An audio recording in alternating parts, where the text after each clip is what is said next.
class we have learnt about food components chapter introduction of this lesson, and we have learnt to test the confirmation of presence of carbohydrates, right? Now in our next video we will be learning about proteins, right? How to confirm the presence of proteins, fats, etc. Right? Now before that, please stay protected by this coronavirus. So please follow this SMS. I am repeating again. Why I am repeating? Please try to understand the seriousness of this disease. So SMS is you have to maintain social distancing, we have to wear mask, and we have to wash our hands frequently with soap. Okay? So all these things are very important to keep us safe from this coronavirus. So let us not waste our time. Shall we move to the next test? Our experiment 2 is test for the presence of fats. It is a simple experiment what you observe in your day-to-day life activities. Children will be playing also, no? They'll take some paper and rub it oil to that, and then if it turns into translucent, it confirms the presence of fats in that. Okay? So repeat this experiment at your home. What is that? Our next test is in page number 3. It is there. Experiment 2 is test for fats. Okay. So how to confirm the presence of fats? Take a newspaper. Take any plain paper or white paper, anything. Okay. Any paper you take and apply some oil or ghee or dalda, anything to it. Okay. One by one you apply and find out. You observe that after rubbing that on the paper, you see that the color changes into, that white paper turns into translucent, indicating the presence of fats in that. Okay. So this is your test for fats. I am repeating. What is the test for fats? Simple. Take one paper and take some oil. Okay. Either cooking oil or your hair oil or any ghee or dalda, whatever. Okay. Just rub it on the paper, rub it that substance on the paper. Okay. If the paper turns translucent, it shows the presence of fats in that. Okay. Normally when you purchase some parcel tiffins like vada or puri or anything, you observe that the paper which is in contact with that food substance, that is puri, vada, etc., oily substance, turns translucent. That is a simple test, indicates the presence of fats. Okay. Now our next test is experiment 3 is test for proteins. Experiment 3, and in page number 3, experiment 3 is test for proteins. Now to make this, to do this test, some initial preparation we have to do. What is that? Preparation of 2% copper sulfate solution. Copper sulfate spelling I have written over here. So this 2%, what is this 2%? 2% is nothing but dissolving this 2 grams. We have to weigh 2 grams of this copper sulfate. Copper sulfate is here. Okay. So if you open this and see blue colored crystal salt it is, right? Our copper sulfate looks like this, right? So this is a bottle of copper sulfate salt. When you observe its color, it is light blue color like this. Okay. So this is your copper sulfate salt. Okay. Now you have to weigh it. 2 grams of copper sulfate must be dissolved in 100 ml of water. If you take this is a beaker whose capacity is 100 ml. Okay. If you take this beaker and measure water up to 100 ml, means the capacity of this water is 100 ml. Beaker. So measure 100 ml of water, dissolve 2 grams of copper sulfate. CuSO4 is the formula for copper sulfate in 100 ml of water. Okay, H2O means water. When you add to this, you will get the 2% copper sulfate solution. Okay.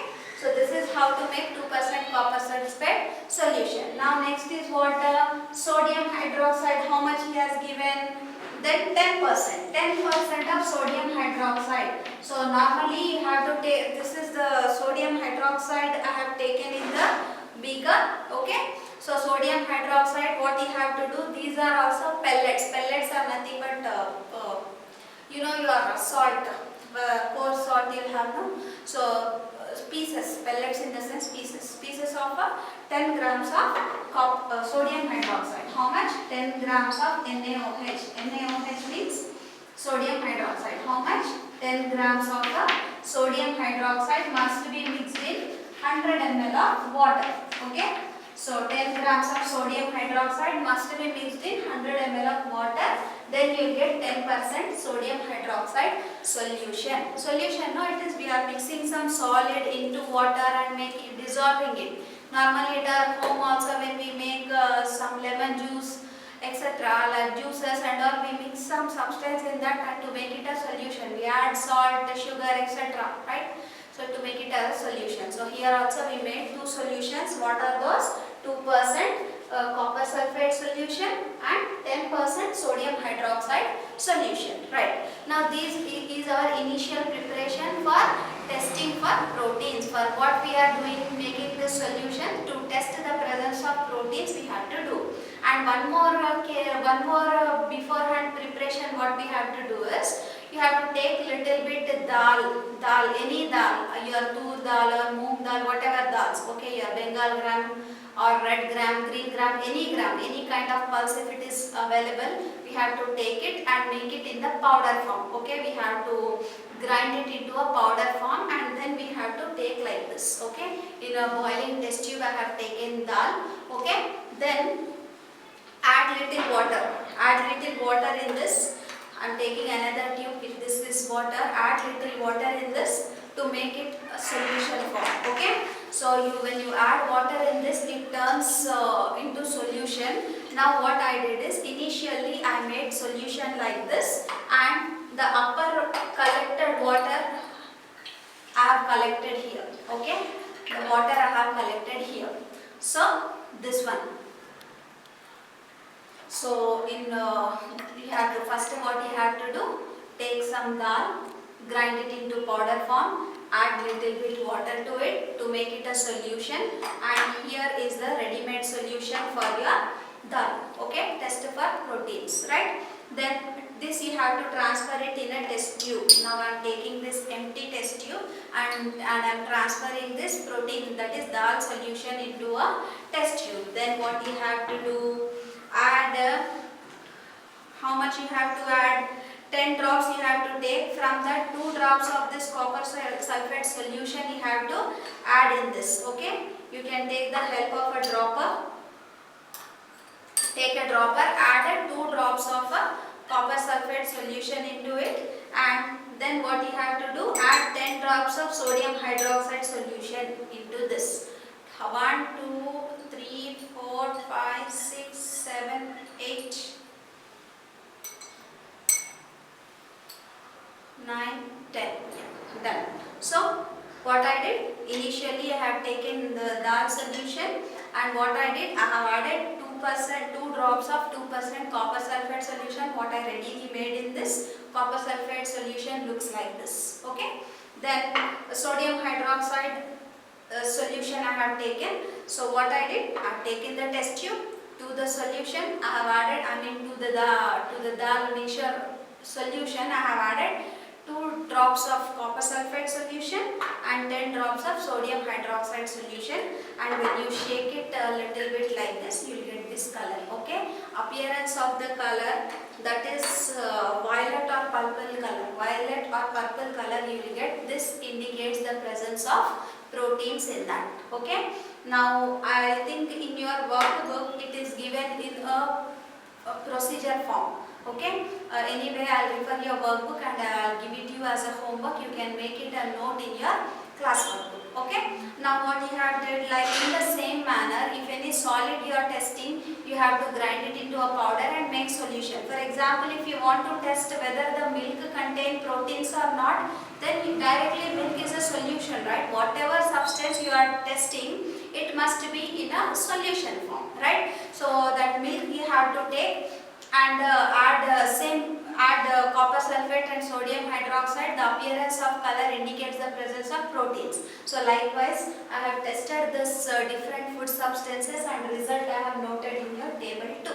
Okay, your table 2 shows all the tested food components and made a note. Now here table 2 is showing the testing of food items, which food item contains which nutrient, whether it is present or not, it is showing. So first one, let us see food, rice we take. Okay, rice contains a starch, no? If present, you have to write P. Before initial test we did, no?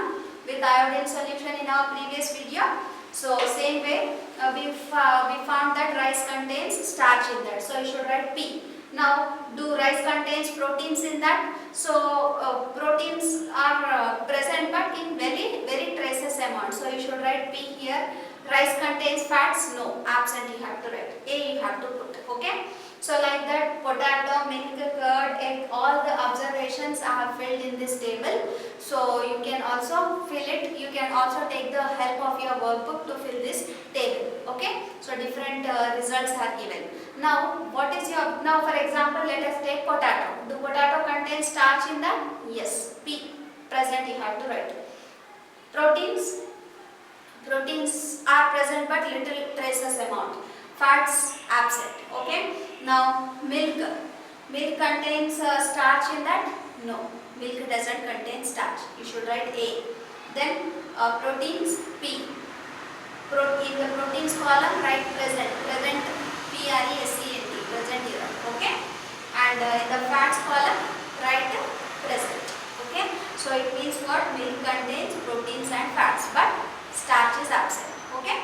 Now same way curd. Curd, if you take, in curd also starch is absent, but proteins and fats are present. So in the protein column write present, and in the fat column write present. Okay. Now take egg. Egg as an example. Now in the egg starch is absent, so write absent there, and in the proteins and fats both are present in the egg. So in protein column write present, in the fat column write present. PRESENT. Okay. So this is your table 2. Understood now? What are the different components we have learned in this first chapter? We have learned the testing of carbohydrates, in which iodine solution is used. We have learned the testing of fats. For that simple paper experiment we can do.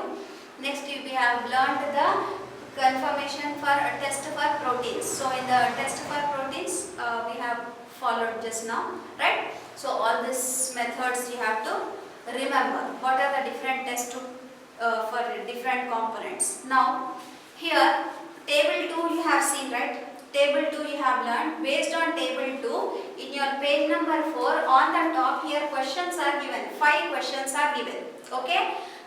These all questions are from your table 2 only. If you observe carefully your table 2, you get answers for these questions. Okay. Fill this. Okay. So today I am going to give you this only as a homework. What you have to do, you are going to write answers for these questions in your textbook itself. Okay.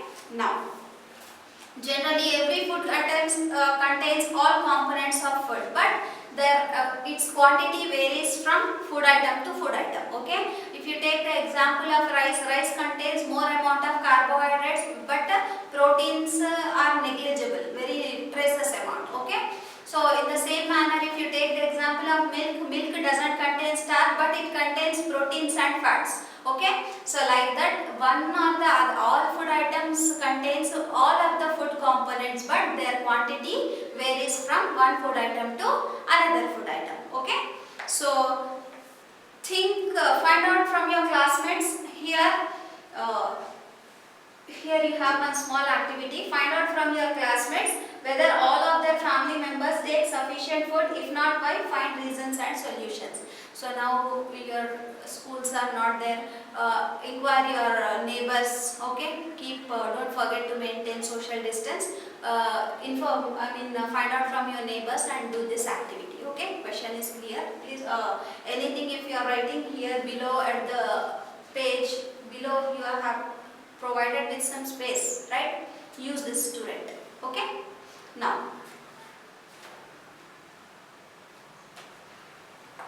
Now coming to roughages or dietary fibers. Now you have learned carbohydrates, proteins, fats, vitamins, minerals. These all are the nutrients present in food. Apart from that, some other dietary other nutrients like roughages are also present in the food. We call them as roughages or dietary fibers. What do we call them? Roughages or dietary fibers. So apart from this, dietary fibers are also one kind of nutrients present in many fruits, in the peels of the fruits and peels of certain vegetables. Okay. Now here, so he has given some small activity here. Let us do 5 roughages in some food items. Take some vegetables like bunch beans, lady's finger or some boiled sweet potato, break them or crush them into pieces and observe.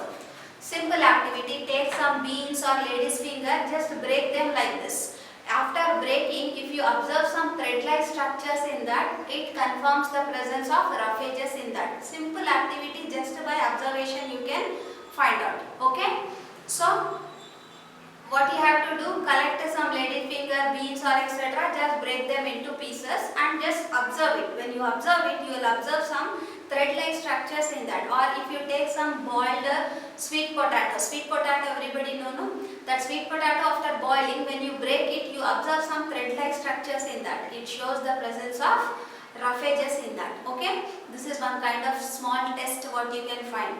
If not leafy vegetables, you know, no? Leafy vegetables also, when you just break them, when you take one strand of it and break it, then you will get some thread-like structure. Those are nothing but your rough edges or dietary fibers we call them. So different food items are given over here. Now what is the role of rough edges in our body? Carbohydrates gives us energy, proteins they helps us in bodybuilding, fats they are the sources of energy to our body, vitamins and minerals they give protection to our body. Now how rough edges help our body? Rough edges makes us keep our digestive tract healthy. They protect our body from constipation. What is constipation? Difficulty in passing stools, we call it as constipation. Now generally early morning to bowel movements we perform, right? So easy bowel movements if we get, it is okay. Sometimes we get difficulty, so that we call it as constipation. So this constipation can be prevented by taking dietary fibers or rough edges. Okay, so here are the new words. Take down, and your homework is I am writing on the board. Complete question answers.